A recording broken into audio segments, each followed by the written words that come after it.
Hi guys, I'm just in a little bit of disbelief this morning. I'm trying to make sense of everything. I wonder, would you be able to help me out?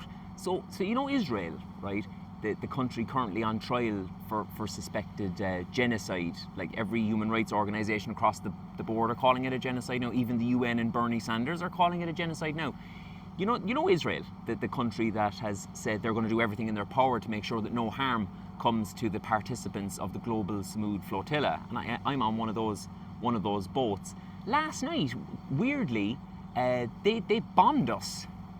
Like 11 of our boats were bombed. It was like drones overhead all night, explosions in the sky. Like we were up all night being attacked in international waters. Like, just to give you a sense, guys, of our cargo, we're kind of a humanitarian mission, a non-violent mission carrying baby formula to Gaza. Because remember, the Israelis don't allow baby formula to even be smuggled in by Western doctors to Gaza.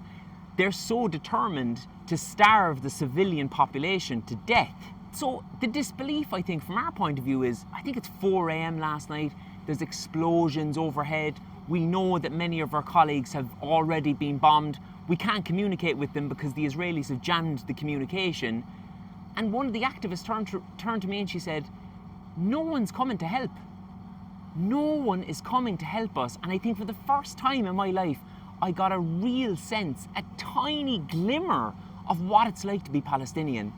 No one's coming to help us. Like, I think as a white person, you have this idea of your own privilege that this is the kind of thing that happens to black and brown people. Like, I'm from the West. There's just no way our cowardly governments are going to allow us to be bombed in international water when we're carrying baby formula to Gaza. That's all we're doing. Like, I am acutely aware that our Western leaders are so captured and so racist that they're happy for Palestinians to be murdered, for Lebanese to be murdered, for the people of Yemen and Syria and all these kind of brown countries. Like, we know business with the Zionists and the Americans is more important than Palestinian lives. Unfortunately, we've had to get our heads around that.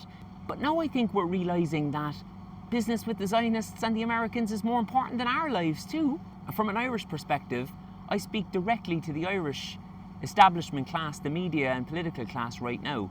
If anything happens to me or any of the other 21 Irish participants on this flotilla, we hold you responsible, directly responsible, for your craven, pathetic, biased coverage of this genocide for the last 2 years and your mealy-mouthed tough talk about Israel whilst doing exactly nothing. So I urge anyone listening to this video, please kick up a fuss. Please contact your local representatives, because I think I speak for everyone on this flotilla.